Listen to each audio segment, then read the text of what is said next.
اعوذ باللہ من الشیطان الرجیم بسم اللہ الرحمن الرحیم الحمد للہ رب العالمین والصلاة والسلام علی اشرف الانبیاء والمرسلین وعلی آلہ وصحبہ اجمعین اما بعد۔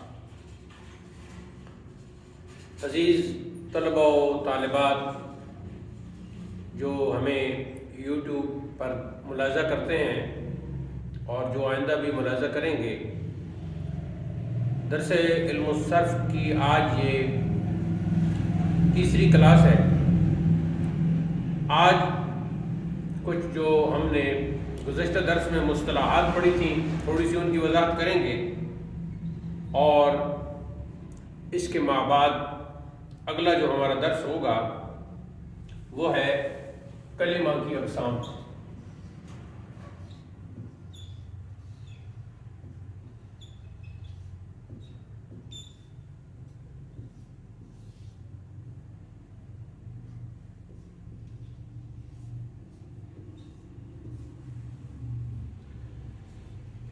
اصطلاحات میں ہم نے تنوین کے بارے میں پڑھا تھا کہ دو زبر، دو زیر اور دو پیش کو تنوین کہتے ہیں، اور نون تنوین جو ہے جب دو زبر، دو زیر اور دو پیش کو جب ادا کیا جائے، ان کا جب تلفظ کیا جائے تو اس تلفظ میں جو نون کی آواز پیدا ہوتی ہے اسے کہتے ہیں نون تنوین۔ اور جیسے مثلا حمزہ ہے تو حمزہ کے اوپر دو زبر ہوں گی تو ہم پڑھیں گے حمزہ دو زبر ان، تو اس میں جو نون کی آواز پیدا ہوئی ہے اسے نون تنوین کہتے ہیں۔ مثلا با ہے اور با کے نیچے ہم دو زیر اگر پڑھیں گے تو آواز پیدا ہوگی بن، تو یہاں جو نون کی آواز آئی ہے اسے نون تنوین کہتے ہیں۔ ان اصطلاحات میں جو کل ہم نے کچھ اصطلاحات کی وضاحت کے لیے مزید کچھ اصطلاحات لکھی، 24 تک تعداد کر دی تھی، اور ہمارے خلاصۃ النحو میں 25 ہے، اور علم التصریف میں زیادہ تعداد بھی ہے۔ تو اس میں ایک حروف تہجی ہے، یعنی الف سے لے کر یا تک جو تمام حروف ہیں انہیں حروف تہجی کہا جاتا ہے۔ اور ان میں پھر ایک اور اصطلاح بھی آگے جا کر اس کی وضاحت ہو جائے گی کہ جو حرف جس حرف پر نقطہ ہوتا ہے اسے معجمہ کہتے ہیں، اور جس حرف پر نقطہ نہیں ہوتا اسے معجمہ کہتے ہیں۔ تو معجمہ اور معجمہ دو اصطلاحات یہ ہو گئی، یعنی جن حروف پر نقطہ ہو انہیں معجمہ، اور جن پر نقطہ نہ ہو انہیں معجمہ کہتے ہیں۔ نصب، جر، رفع، متکلم، مخاطب، غائب، ذو نقول، ذویل نقول، غیر ذویل نقول، یہ سب ہم پڑھ چکے ہیں۔ البتہ یہ جو حروف تہجی ہیں انہیں حروف المبانی بھی کہا جاتا ہے، حروف المبانی، تو یہ اصطلاح بھی ذہن میں رہنی چاہیے، آگے کہیں جا کر یہ اصطلاح بھی استعمال ہوگی۔ اور عربی میں حروف الہجا کہہ دیتے ہیں، حروف الہجا یا ہجا، ہا کے اوپر زبر اور زیر، اور ہم اردو میں فارسی میں حروف تہجی کہتے ہیں۔ کچھ اصطلاحات مزید آگے جب ہم جائیں گے تو اور پڑھیں گے، لیکن یہ بنیادی مصطلحات ہیں، اصطلاحات ہیں، تو اس میں اتنی کافی ہے۔ اب ہم آج کے سبق کی طرف منتقل ہوتے ہیں۔ تو آج کا جو ہمارا سبق ہے اس کا عنوان ہے کلمہ کی اقسام۔ اقسام یعنی قسمیں، کلمہ کی قسمیں۔ آپ اس کو انگریزی میں کائنڈز بھی کہہ سکتے ہیں۔ اب اقسام کی طرف جانے سے پہلے سب سے پہلے کلمہ کو دیکھنا ہوگا کہ کلمہ کیا ہے۔ تو کلمہ کہتے ہیں جی بامعنی لفظ کو، کلمہ بامعنی لفظ کو کہتے ہیں۔ اب جب ہم کہتے ہیں کہ کلمہ بامعنی لفظ کو کہتے ہیں تو ایک اور ہمیں علم حاصل ہوا کہ بے معنی لفظ کلمہ نہیں کہلائے گا. کیوں؟ کلمہ وہ ہوگا جو بامعنی لفظ ہے. اور لفظ کیا ہے، اس کی مزید تشریح اور توضیح آپ اگلی کتابوں میں پڑھیں گے. ابھی اتنا سمجھ لیں کہ انسان حرفوں کا ایک مجموعہ جو اپنی زبان سے اس کا تلفظ کرتا ہے اسے لفظ کہتے ہیں. اب لفظ بھی عربی زبان کا ایک لفظ ہے، تو اس کا بھی اس اعتبار سے معنی ہونا چاہیے. تو یہ اگلی کتابوں میں آپ پڑھیں گے. اچھا، کئی معنی ہیں اور کئی مثالیں بھی ہیں. دراصل جیسے کوئی پتھر اٹھا کے ایک جگہ سے پتھر اٹھا کے پھینکتا ہے، ایسے ہی انسان بھی بولتے وقت حروف کے مجموعے بنا بنا کے پھینکتا ہے، تو یہ لفظ کہلاتے ہیں. اب ہم کہتے ہیں بامعنی لفظ کی طرف ہم آتے ہیں. تو بامعنی لفظ یعنی کلمہ کہتے ہیں بامعنی لفظ کو. اور کلمہ کی اقسام کی طرف آتے ہیں تو وہ 3 ہیں.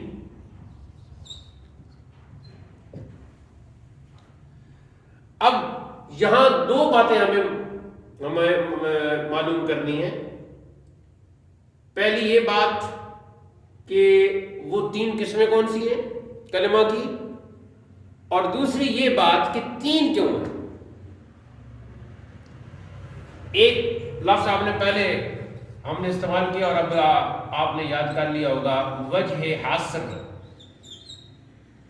حاصر کہتے ہیں بند کرنے کو، اور وجہ کا مطلب ہوتا ہے سبب، ریزن.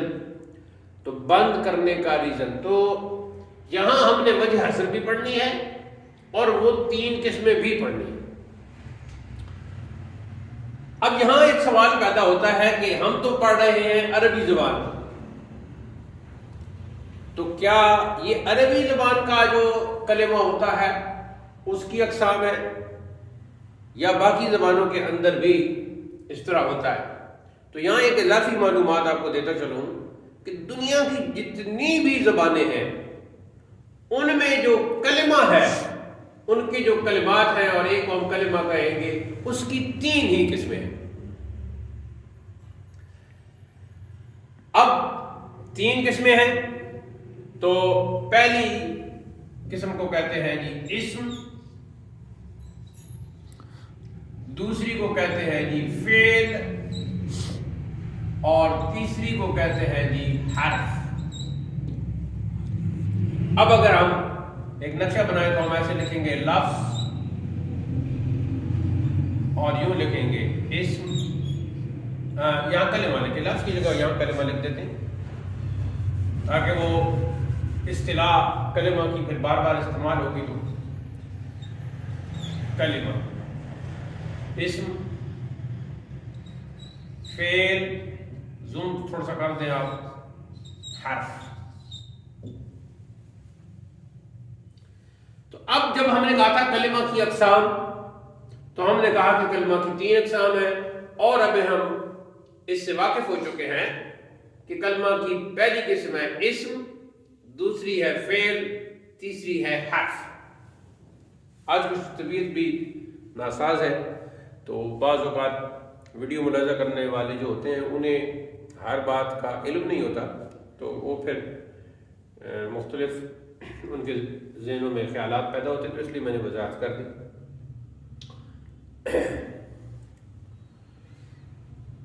اب یہ تو ہو گیا، کلمہ کہتے ہیں بامعنی لفظ کو، اور کلمہ کی 3 اقسام ہیں، 3 قسمیں ہیں. نمبر 1 اسم، نمبر 2 فعل، نمبر 3 حرف. اب ہم نے اسم، فعل اور حرف کی جو ڈیفینیشن ہے، جو تعریف ہے، اس کی طرف بڑھنا ہے. لیکن اس کی طرف بڑھنے سے پہلے ہم وجہ حصر بیان کریں گے. اب جیسا کہ ہم نے اپنی کتاب علم التصریف میں لکھا ہے کہ اب جو بولے جانے والا کلمہ ہے، اہل زبان جو بول رہا ہے، یا تو وہ کسی چیز، کسی جگہ یا کسی انسان وغیرہ کا نام ہوگا، یا پھر یہ ہوگا کہ اس سے کوئی کسی کام کا ہونا یا کرنا معلوم ہوگا، یا پھر یہ ہوگا کہ نہ وہ کسی چیز کا، کسی انسان کا کسی چیز کا نام ہوگا اور نہ ہی اسے کسی کام کا ہونا اور کرنا ثابت ہوگا۔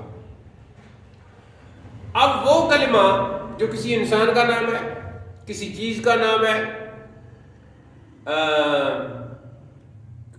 کوئی بھی نام ہے، تو اسے کہا جائے گا اسم۔ اور جس کلمہ سے کسی کام کے ہونے یا کرنے کا ہمیں علم ہوگا تو اس کلمہ کو کہا جائے گا فعل۔ اور اب جب ہم نے پہلے کہا کہ بولے جانے والا جو کلمہ ہے یا تو کسی چیز کا نام ہوگا یا کسی جگہ کا نام ہوگا یا کسی آدمی کا نام ہوگا، تو ایسا ہر کلمہ اسم کہلائے گا، ٹھیک ہے جی۔ یا پھر اس کلمہ سے کسی کام کا کرنا یا ہونا ثابت ہوگا، تو ایسا ہر کلمہ فعل کہلائے گا۔ اب کچھ کلمات ایسے ہوں گے کہ جو کسی جگہ، کسی آدمی، کسی چیز کے نام نہیں ہے تو اسم بھی نہیں ہوں گے، ان سے کسی کام کا ہونا اور کرنا بھی ثابت نہیں ہوگا تو وہ فعل بھی نہیں ہوں گے، لیکن وہ کلمات اہل زبان استعمال کرتے ہیں۔ تو وہ جو کچھ کلمات ہیں جو جملہ یا گفتگو میں کسی اسم یا فعل کے ساتھ وہ استعمال ہوں گے، تو انہیں آپ ہیلپر سمجھ لیں، معاون سمجھ لیں، مساعد سمجھ لیں۔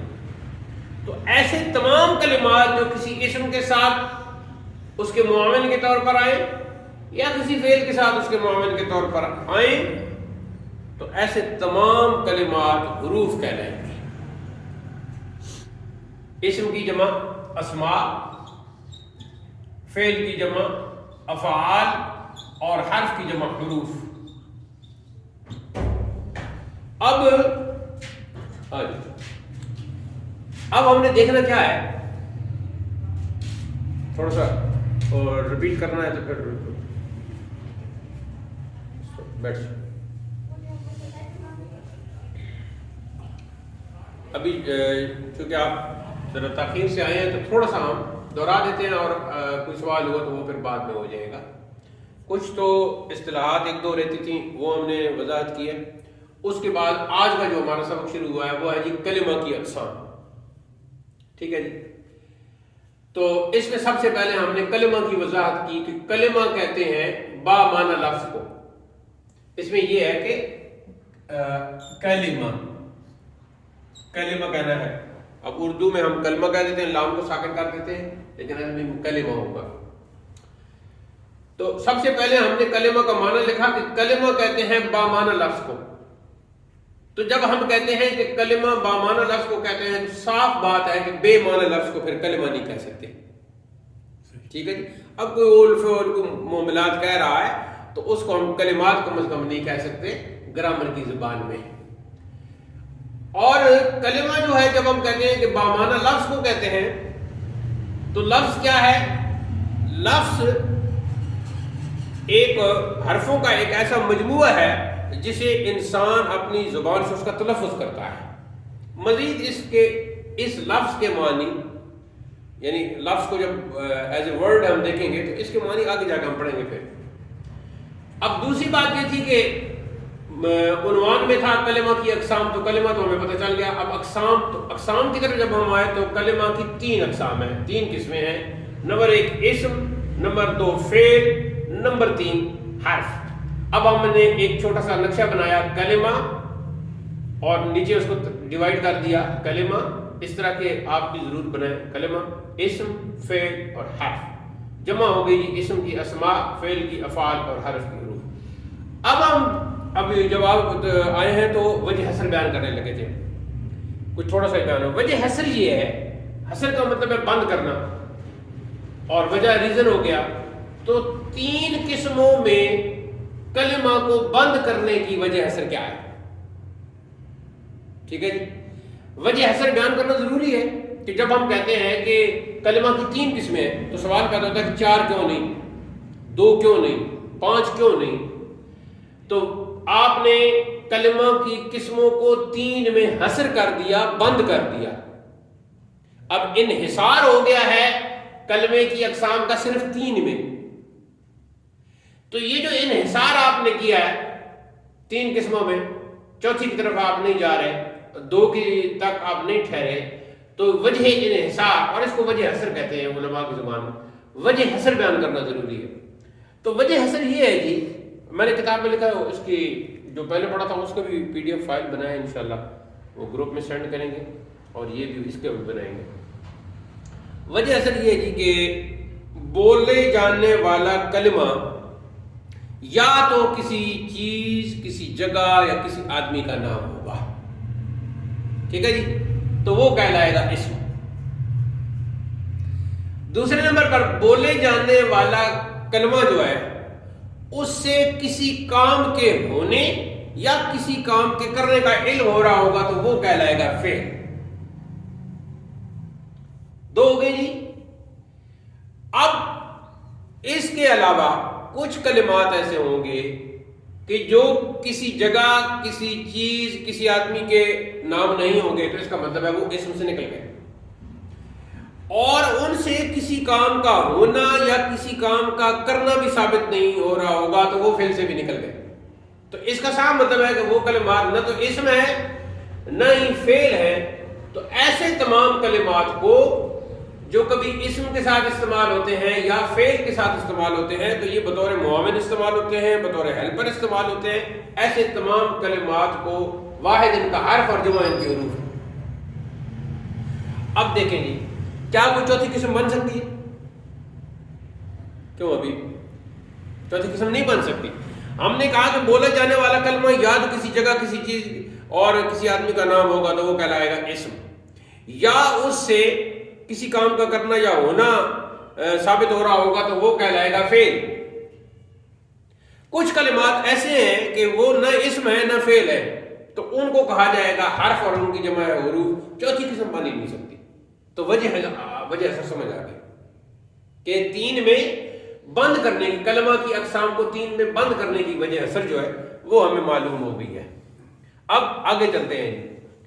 اچھا، یعنی اس کا نتیجہ کیا نکلا؟ نتیجہ وجہ اثر بیان کرنے کے بعد نتیجہ یہ نکلا کہ کلمہ کی 3 ہی قسمیں ہو سکتی ہیں، چوتھی نہیں ہو سکتی. اچھا، اگر ہم 2 بناتے تو پھر اسم اور فعل پہ رکتے، تو ایسے کلمات جو مثال کے طور پر ہم کہتے ہیں میں خالد ہوں، یہ اردو میں نے کہا میں خالد ہوں، تو خالد تو ہو گیا اسم، تو میں کو اور ہوں کو کیا کہیں گے؟ اسم تو نہیں کہہ سکتے، اور ان سے کسی کام کا کرنا اور ہونا بھی ثابت نہیں ہو رہا تو فعل بھی نہیں کہہ سکتے. تو پھر ان کو کیا کہیں گے؟ حرف. اور حرف وہ کلمہ ہے جو اسم کی مدد کے لیے استعمال ہوتا ہے جملے میں یا فعل کی مدد کے لیے استعمال ہوتا ہے. ٹھیک ہو گیا جی. اب ہم تعریف کرتے ہیں، ڈیفینیشن جسے کہتے ہیں، تعریف کرتے ہیں پہلے اسم. اسم وہ کلمہ ہوتا ہے جو اپنا معنی بتانے میں کسی دوسرے کلمہ کا محتاج نہ ہو اور کسی زمانے یعنی گزرا ہوا یا موجودہ و آئندہ سے اس کا تعلق بھی نہ ہو. اب دیکھیں جی، اسم کی جو تعریف ہے نا، ادھر دیکھیں تھوڑا سا ادھر فوکس ہو جائے گا اس جگہ پہ.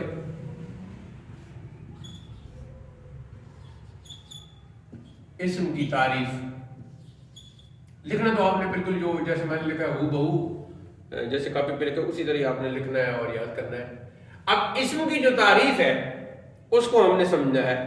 پہلا اس میں الف یہ ہے کہ اپنا معنی بتانے میں کسی اور کا محتاج نہ ہو، اور با کسی زمانے، ہم اردو کے اعتبار سے یا عام اپنے سمجھنے کے اعتبار سے یوں کہہ لیتے ہیں ماضی، حال اور مستقبل. کسی زمانے کے ساتھ اس کا تعلق بھی نہ.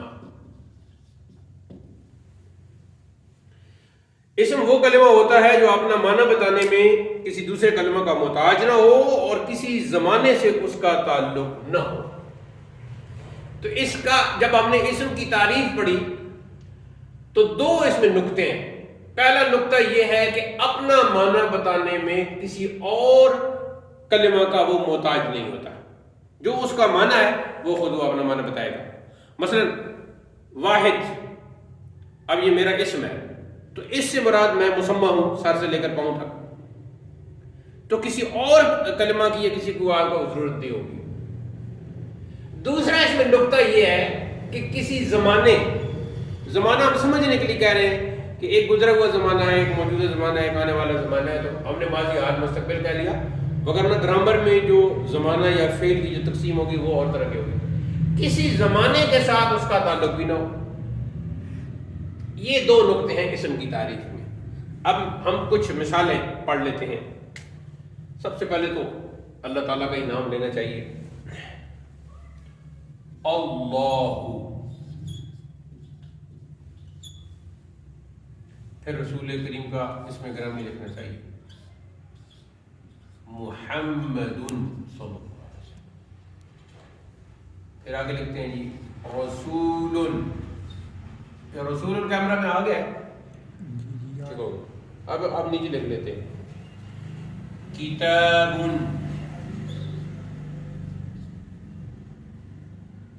اگلی مثال ہے جی مجید.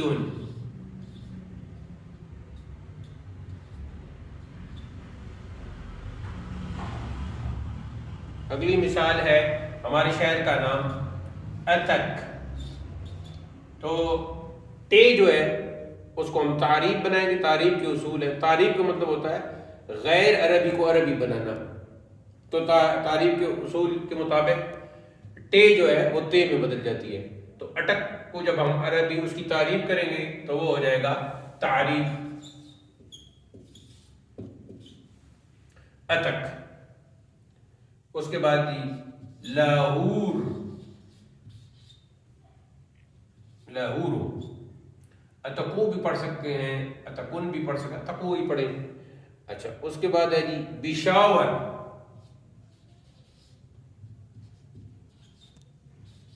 بشاورن کہہ لیں. اور بنجاب. جیسے اتک میں تے کو تعریف کے اصول کے مطابق تے میں بدلا تھا، ایسے ہی پے کو تعریف کے اصول کے مطابق بے میں بدل دیں گے بنجاب. کبھی کبھی پے کو فے میں بھی بدل دیتے ہیں. مثلا فنجاب اور فشاور. ایک وہ تھے پروفیسر اشرف الحسینی، پتہ نہیں فوت ہو گئے، وہ ان کو فشاوری پسند تھا. مجھے پے کو بے وہ پسند ہے. اچھا جی اب اس پہ ہم دیکھتے ہیں اللہ. اللہ تعالیٰ کا نام ہے، اپنا معنی بتانے میں کسی اور کلمہ کا محتاج نہیں ہے. جو اس کا معنی ہے وہ انڈرسٹوڈ ہے. ایسی محمد آپ صلی اللہ علیہ وسلم کا نام ہے اور اس کا معنی ہے جس کی بار بار تعریف کی جائے. اپنا معنی بتانے میں کسی اور کلمہ کا یہ محتاج نہیں. رسول بھیجا گیا. یہ کلمہ اپنا معنی بتانے میں کسی اور کلمہ کا محتاج نہیں. جو اس کا معنی ہے وہی ہے کتاب. اور آپ کے خاص مجموعے پر بولا جاتا ہے. اپنا معنی بتانے میں کسی اور کلمہ کا یہ محتاج نہیں. مجید معنی مجد والا، بزرگی والا. یہ کلمہ ہے جیسے ہم کہتے ہیں قرآن مجید. اتک یہ شہر کا نام ہے، جگہ کا نام ہے. اپنا معنی بتانے میں کسی اور کلمہ کا محتاج نہیں. لاہور یہ بھی جگہ کا نام ہے، اپنا معنی بتانے میں کسی اور کلمہ کا محتاج نہیں. بشاور یہ بھی جگہ کا نام ہے، اپنا معنی بتانے میں کسی اور کلمہ کا محتاج نہیں. بنجاب پورے خاص علاقے کا نام ہے، خاص جگہ کا نام ہے، اپنا معنی بتانے میں کسی کا محتاج نہیں. یہ تو پہلا ہو گیا. دوسرا نقطہ تھا کہ کسی زمانے کے ساتھ اس کا تعلق نہ ہو. اللہ تو ماضی اور حال اور مستقبل کے ساتھ کوئی تعلق نہیں. محمد کوئی تعلق نہیں. رسول کوئی تعلق نہیں. کتاب کسی زمانے کے ساتھ کوئی تعلق نہیں. مجید کسی زمانے کے ساتھ کوئی تعلق نہیں. ایسی اتک، لاہور، پشاور اور پنجاب کسی زمانے کے ساتھ کوئی تعلق نہیں. بس ہر وہ کلمہ جو کسی جگہ کا نام ہوگا، کسی چیز کا نام ہوگا یا کسی آدمی کا نام ہوگا وہ اسم کہلائے گا. اور اس میں پہلا نقطہ یہ ہے کہ اپنا معنی بتانے میں کسی اور کلمے کا محتاج نہیں ہوگا، یعنی اپنا وہ معنی رکھتا ہوگا.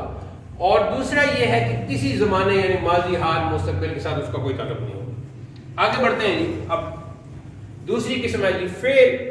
فعل کی تعریف اور ڈیفینیشن یہ ہے، فعل وہ کلمہ تین زمانوں یعنی ماضی، حال، مستقبل میں سے کسی ایک کے ساتھ تعلق ہو. اب دیکھا ہم نے کہ فعل کی جو پہچان ہے اس کی تعریف میں ہی فعل جو ہے اس کی تعریف میں ہی زمانے کی قید ہے. زمانہ کی قید. اب چونکہ ہم ویسے تو ہمارے بھی پڑھ رہے ہیں، مثالیں تو ہمارے بھی پڑھیں گے، لیکن سمجھنے کے لیے ذرا کنسیپٹ کو کلیئر کرنے کے لیے ہم کہتے ہیں جی گیا، آیا. اس کے بعد ہم کہہ لیتے ہیں جی آئے گا، اور پڑھ رہا ہے.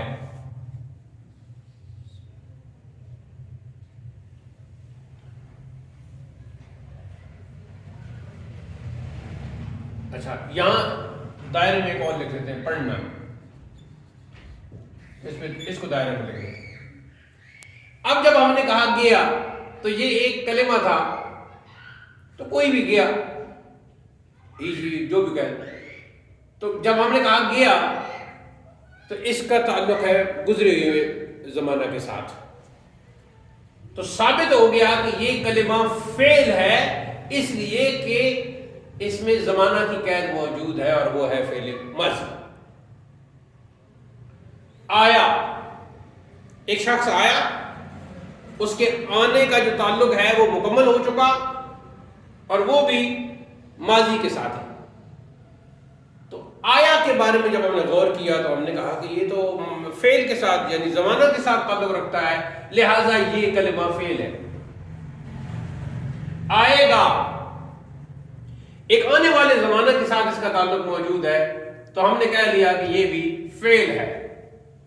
پڑھ رہا ہے، تو اس میں بھی ہم نے دیکھ لیا پڑھ رہا، چلو ہے تو سمجھنے کے لیے ہم نے لکھا، لیکن پڑھ رہا ہم نے کہا تو اس میں ایک زمانے کے ساتھ اس کا تعلق ہو گیا.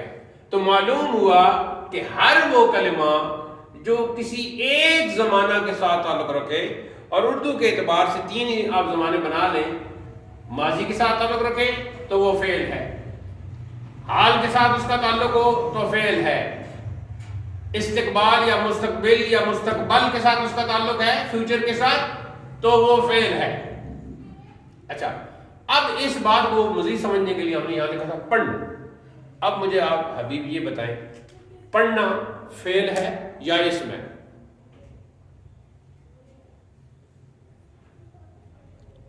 تاکہ یہ آپ سے اس لیے پوچھا ہے کہ کیا آپ کو اسم کی ڈیفینیشن اور فعل کی ڈیفینیشن مکمل طور پر آپ کی سمجھ میں آ گئی ہے. پہلے تو آپ یہ بتائیں کہ اسم اور فعل کی جو ڈیفینیشن ہے وہ مکمل طور پر آپ کی سمجھ میں آ گئی ہے؟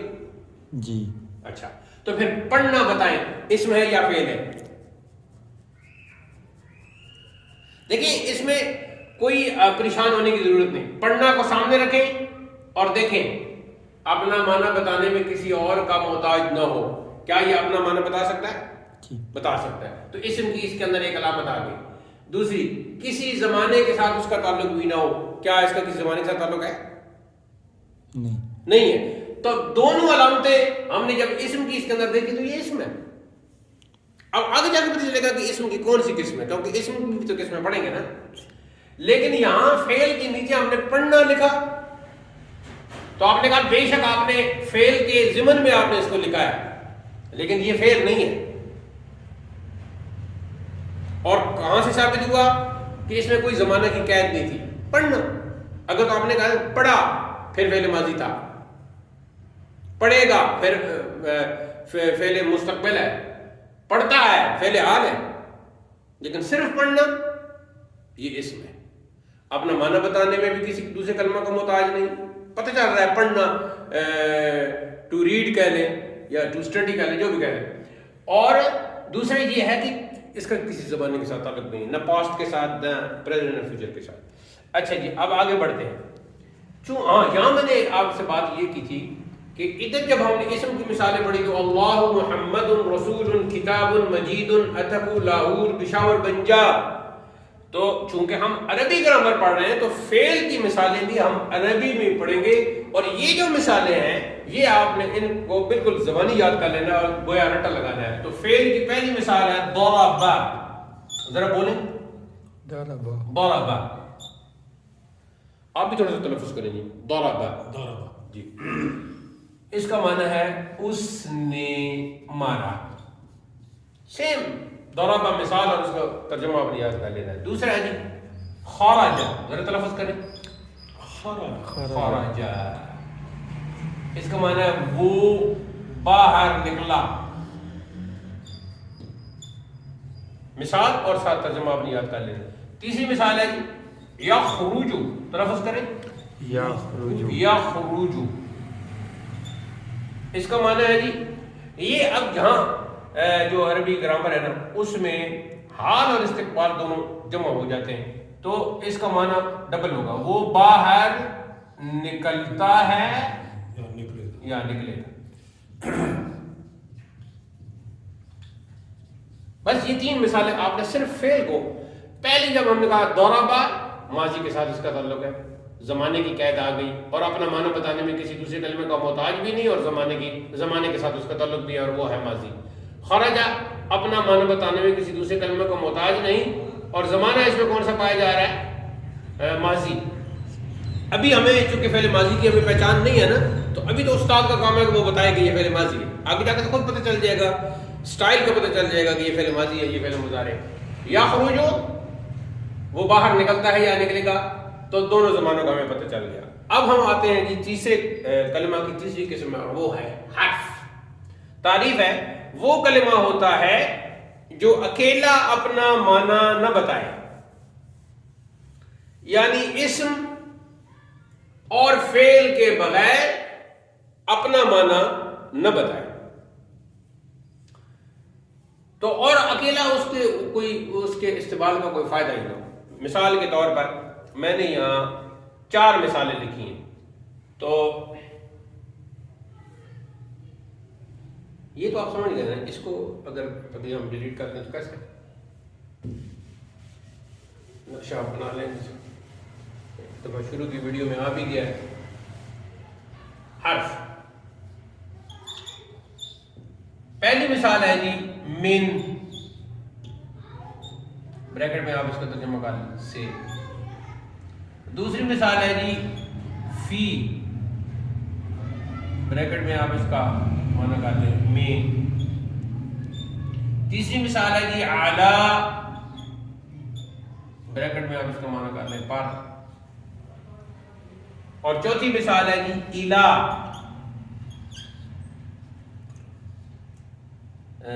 تک کی طرف. کئی معنی ہوا کہ اب ذرا پہلے تلفظ کریں گے جی ان مثالوں کا. من، فی، علا، الا. اچھا اب یہ حرف کی ہم نے مثالیں لکھی ہیں. پہچان کے لیے جب آپ نے دیکھا کہ من اس کا معنی ہے سے، اچھا وہ جو ہم کہتے ہیں کہ اپنا معنی بتانے میں کسی اور کلمہ کا محتاج نہ ہو. معنی سے مراد ہمارا کیا ہے؟ معنی سے ہمارا یہ مراد یہ ہے کہ ایک مفید مفہوم. معنی سے مراد کیا ہے؟ ایک مفید مفہوم، یعنی سننے والوں کو اس کا فائدہ ہو. اب دیکھیں لفظ جو ہے نا من کلمہ، اس کا معنی ہے سے، لیکن سننے والے کے لیے یہ مفید نہیں ہے. اب میں کرتا ہوں من من من من آپ اس کا اپنی زبان میں ترجمہ کریں گے سے. اگر کوئی شخص صبح سے لے کر شام تک سے یا عربی کا من کرتا رہے تو سننے والوں کو کوئی فائدہ ہوگا؟ نہیں فائدہ ہوگا نا. تو اس سے پتہ چلا کہ یہ حرف ہے اور یہ کسی دوسرے کلمہ کا محتاج ہے، تب اس کا معنی سننے والے کے لیے مفید ہوگا. اور جب ہم کہتے ہیں کہ یہ جو کلمہ ہے جس کا نام حرف ہے یہ کسی اور کلمے کا محتاج ہے اپنا معنی بتانے کے لیے، تو اور دو ہی ہیں ہمارے پاس کیونکہ کل 3 قسمیں تھیں. تو پھر جب ہم کہتے ہیں کہ حرف کسی یہ کلمہ کسی اور کلمہ کا محتاج ہے اپنا معنی بتانے کے لیے، وہ یا اسم ہوگا یا فعل ہوگا. تو یہاں سے ثابت ہو گیا کہ حرف اکیلا کوئی مفید معنی نہیں رکھتا جب تک کہ وہ کسی اسم یا فعل کے ساتھ شامل نہ ہو. تو مثال کے طور پر فی ہے، اس کا معنی ہے میں، تو ہم میں کرتے رہیں اور عربی میں فی کرتے رہیں تو کوئی معنی نہیں ہوگا. علا کا معنی ہے پر، اب علا کرتے رہے تو کوئی معنی نہیں ہوگا. اگر ہم کہتے ہیں علی الارض، ساتھ الارض اسم لگائیں گے تو پھر تو معنی ہو جائے گا زمین پر. فی الارض اسم لگا زمین میں، من الارض زمین سے، الی الارض زمین تک. تو جب ارض جو ہے اسم ہم نے لگایا، ایک اسم ہم نے ایک کلمہ کی پہلی قسم اسم ہم نے جب اس کلمہ یعنی حرف کے ساتھ لگا تو پھر من کا، فی کا، علا کا، الا کا کوئی نہ کوئی معنی ظاہر ہو گیا. اب ہم ایک جملہ جو بالکل یاد کر لیں گے اور رٹر لگا لیں گے، وہ اس میں اپنا نام بھی لکھوں گا اور وہ جملہ جو ہے وہ آپ نے زبانی یاد کرنا ہوگا. میرے خیال میں ادھر آ جائے گا نا، یہ کیمرہ میں آ جائے گا یہ جگہ. ذهب واحد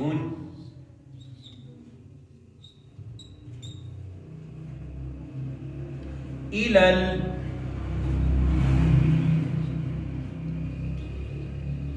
المسجد. إلى المسجد، یہ جملہ پورا ہو گیا. اس کا ترجمہ ہے جی واحد مسجد کی طرف گیا. اب یہ تھوڑا جو بامحاورہ ترجمہ ہے یہ تھوڑا سا نیچے لکھیں گے اور اوپر والا جو جملہ ہے اس کے نیچے ایسے گیا. واحد کا واحد، تک یا کی طرف کر لیں، تک کر لیں، کی طرف کر لیں، جو کریں. مسجد کا معنی مسجد. اب دیکھیں جی ذهب واحد الى المسجد، اس کا ذرا تلفظ کریں جی. ذهب واحد الى المسجد. جی ملک صاحب آپ بھی کریں. ذهب واحد الى المسجد. الى المسجد. تو ذهب ہمیں پتہ چل گیا ہے کہ فعل ہے، زمانے کے ساتھ اس کی قید ہو گئی نا جی. واحد اسم ہے کہ ایک یہ آدمی کا نام ہے، الہ حرف ہو گیا، المسجد اسم ہو گیا. تو یہ اسم فعل حرف تینوں کی ایک مثال بنا دی ہے. اب یہاں چونکہ میں مصنف کتاب ہوں تو میں نے اپنا نام لکھ دیا، آپ اپنا لکھیں. مجھ سے میری بنسبت تو آپ زیادہ جاتے ہیں مسجد کی کسی طرف. کا بھی نام لکھ سکتے ہیں. ہاں جی کسی کا. تو یہ ہو گیا جی آج کا ہمارا جو درس تھا وہ اختتام پذیر ہو گیا ہے. پہلے جو دو ہیں ان کی پی ڈی ایف اور اس کی پی ڈی ایف بھی ہم آپ کو گروپ میں بھیجیں گے. گروپ بنا دیا ہے واٹس ایپ میں علم الصرف علم التصریف کے نام سے. تو اب شروع سے لے کر اس سبق تک کوئی سوال آپ کے ذہن میں ہو تو آپ کر سکتے ہیں تاکہ وہ ویڈیو جو ملاحظہ کریں ان کو بھی مفید ہو. میں تھوڑا سا آگے ہو جاتا ہوں تاکہ فوکس بھی ہو اور کیمرہ میں آ جائے.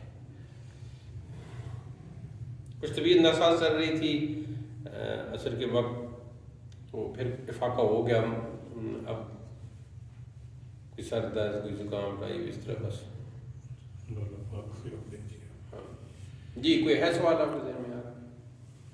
کھل کے سوال کریں، اور سوال کرنا تو طالب علم کا حق بھی ہوتا ہے اور مجھے اچھا بھی لگتا ہے، اور ہم نے بھی جن اساتذہ سے پڑھا ہے انہوں نے کھلی اجازت دی ہوئی تھی سوال کرنے کی، اور سوال کرتے وقت یہ ذہن میں نہیں ہونا چاہیے کہ پتہ نہیں اب یہ جو میں سوال کرنے لگا ہوں یہ سوال بھی ہے کہ نہیں.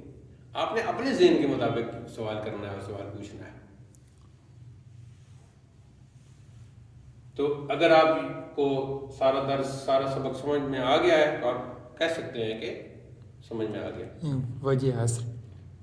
ہاں جی، وجہ حسر اس یعنی دوبارہ وجہ حسر بیان کی ہے، صرف وجہ حسر لفظ کا آپ پوچھ رہے ہیں؟ صرف لفظ. وجہ کو آپ کہیں گے سبب اور انگلش میں کہیں گے ریزن، اور حسر کا معنی ہے بند کرنا. ٹھیک ہے جی. تو اس کا مطلب یہ ہوگا کہ ہم نے جب کہا کہ کلمہ کی 3 قسمیں ہیں تو 3 کے عدد میں ہم نے قسموں کو بند کر دیا. ہم نے اگر ہم کہتے ہیں نا کہ کلمے کی مختلف قسمیں تو پھر وہ کھلا تھا. جب ہم کہتے ہیں کلمے کی مختلف قسمیں ہیں پھر کھلا تھا. لیکن جب ہم نے کہا کلمہ کی 3 قسمیں ہیں تو 3 کے اندر ہم نے بند کر دیا قسموں کو.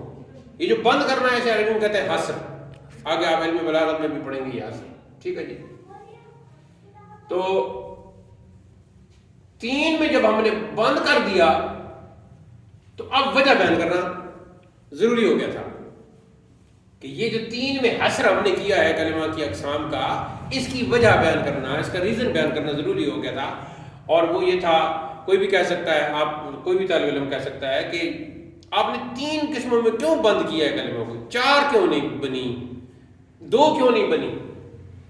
تو پھر وجہ حسر ہم نے بیان کی کہ بولے جانے والا کلمہ یا تو کسی چیز کا، کسی آدمی کا، کسی جگہ کا نام ہوگا تو وہ ہے اسم، یا پھر اس سے کسی کام کا ہونا، آیا، گیا، آئے گا، یا کسی کام کا کرنا، پڑھ رہا ہے. اگر وہ ثابت ہو رہا ہوگا تو پھر وہ فعل ہوگا.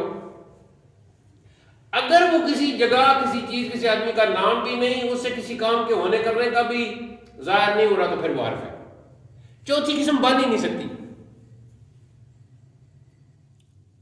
تو یہ ہے وجہ حسر. وجہ حسر کا لفظی معنی ہے بند کرنے کی وجہ. کس میں بند کرنے کی وجہ؟ 3 کے عدد میں. کس کو؟ قسموں کو.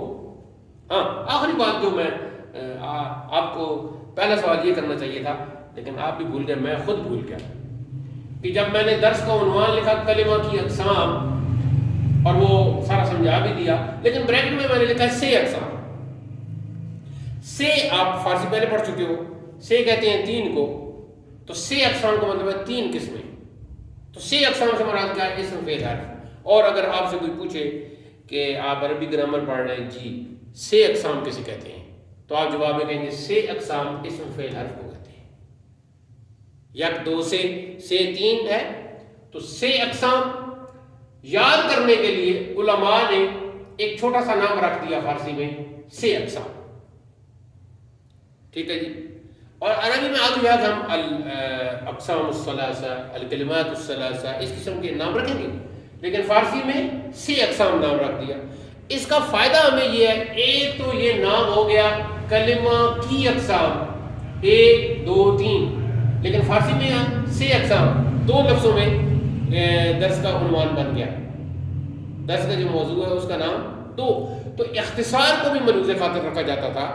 علماء، اختصار بہت جگہ مفید بھی ہوتا ہے، کہیں کہیں اختصار مفید نہیں ہوتا. یہ علم بلاغت میں آپ پڑھیں گے کہ کہاں اختصار مفید نہیں ہے. ٹھیک ہے، لیکن اختصار مفید بھی بہت زیادہ ہوتا ہے. آپ نے کھانا کھانا ہے تو آپ کہتے ہیں نہیں، تو یہ اختصار ہے. اور اگر آپ اختصار نہ کریں تو آپ نے کہا میں نے کھانا نہیں کھانا، یا میں نے کھانا نہیں کھانا ہے. یہ کتنے کلمات آ گئے.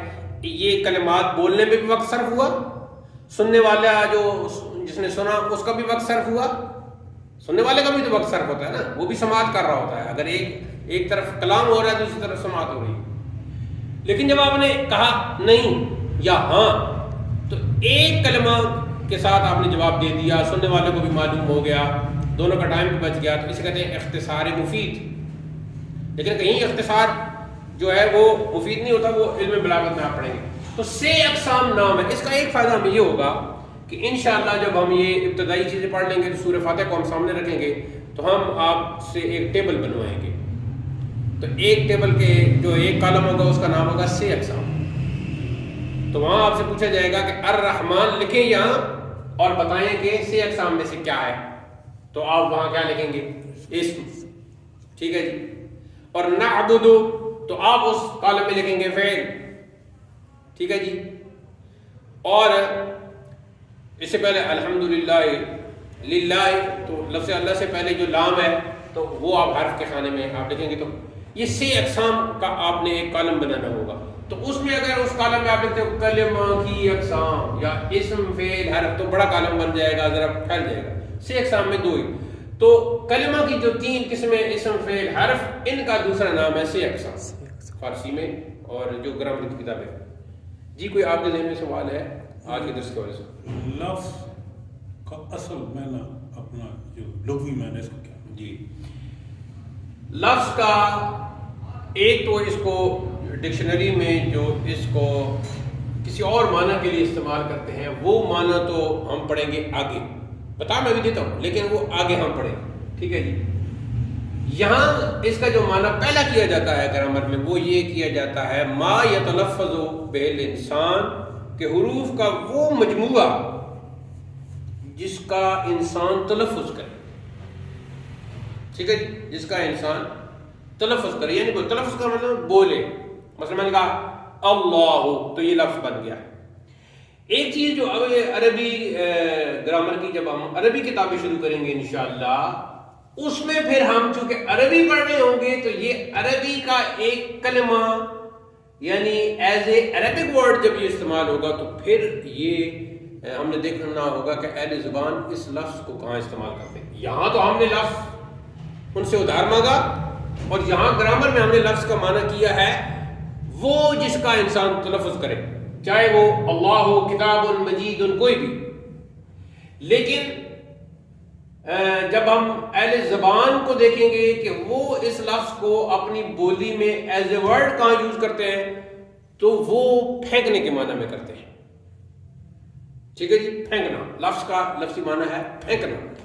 اچھا اب یہاں ایک سوال پیدا ہوتا ہے جو میں پہلے حبیب کو بتا چکا ہوں کہ یہاں سوال یہ پیدا ہوتا ہے کہ پھر یہاں کیا معنی ہوگا. تو یہاں وہی معنی ہوگا کہ انسان تلفظ کر رہا ہے. اور اگر دیکھا جائے تو جیسے ایک پتھر اٹھا کے پھینکا جاتا ہے نا ایسے ہی بعض حروف کے جو الف سے لے کر یا تک حروف ہیں ان کے مجموعے کو بھی پھینکا ہی جاتا ہے زبان سے گویا. تو اس لیے پھر ادھار لفظ لے لیا ہم نے لفظ یعنی لفظ اہل زبان کو استعمال کر رہے تھے پھینکنے کے معنی میں. ہم نے سوچا کہ جب ہم کہتے ہیں اسم تو گویا الف اور سین اور میم کا ایک مجموعہ بنا کر ہم نے بھی پھینکا ہے اور دوسرے کے کان تک پہنچا ہے. تو پھر ہم نے اس کے لیے لفظ کا ورڈ استعمال کر لیا. ٹھیک ہے جی.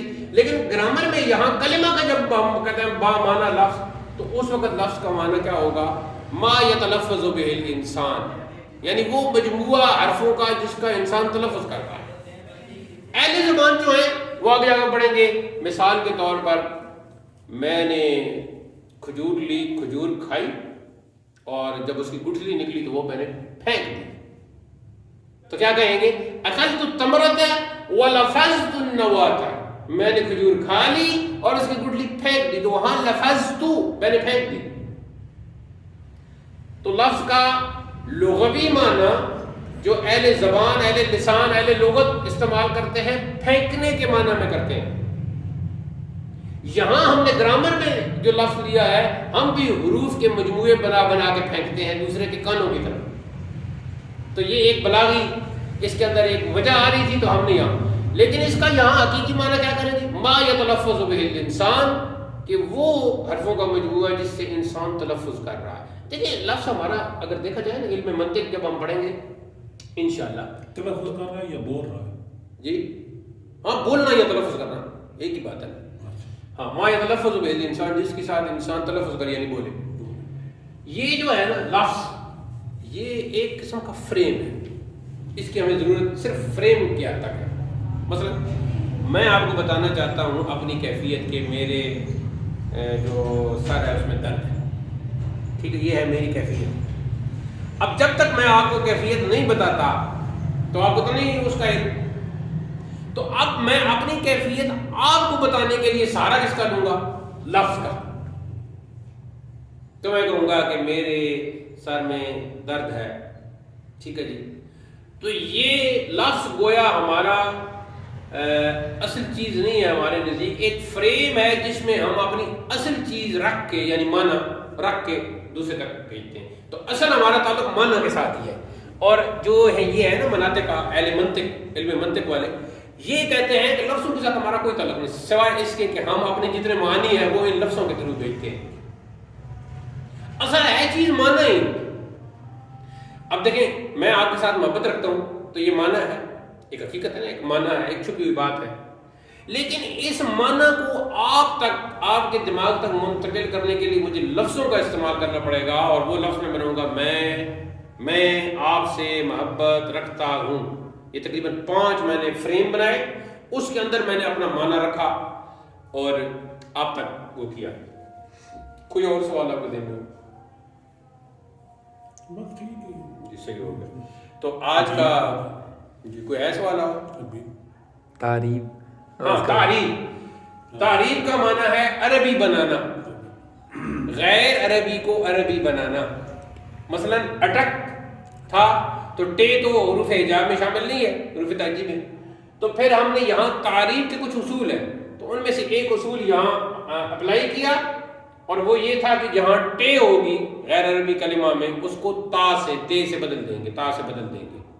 ٹھیک ہے. اور جہاں پے ہوگی اس کو با سے بدل دیں گے. تعریف کا مطلب ہے عربی بنانا اور تفریس کا مطلب ہے فارسی بنانا.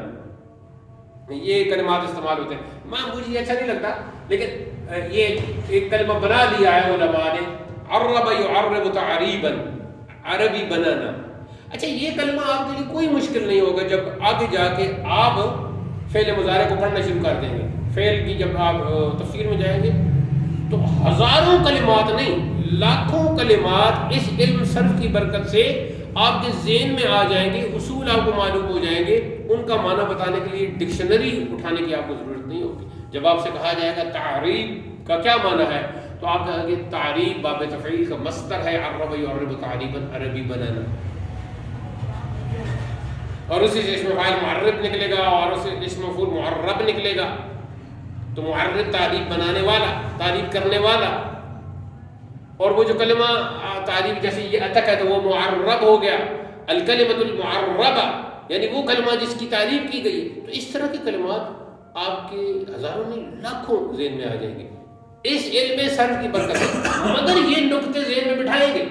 اسم کی تعریف میں یہ 2 نقطے پکے آپ کے ذہن میں ہونے چاہیے. فعل کی تعریف میں زمانہ کی کیا ہے وہ پکا آپ کے ذہن میں ہونا چاہیے. حرف کی تعریف میں کہ اپنا معنی بتانے میں, اور معنی سے مراد آپ کی یہ ہو کہ مفید معنی. یہ ویسے تو معنی ہم نے من کا سے کر دیا نا, لیکن یہ سننے والے کے لیے مفید نہیں. تو مفید معنی بتانے کے لیے اسم اور فعل کا وہ محتاج ہوگا. ٹھیک ہے جی. تو اسی پر پھر اختتام ہوتا ہے. وصلی اللہ تعالی علی حبیبی سیدنا و شفیعنا و مأوانا و ملجانا و قدوتنا و مولانا محمد وعلی آلہ و صحبہ اجمعین. وآخر دعوانا الحمد للہ رب العالمین. والسلام علیکم ورحمۃ اللہ.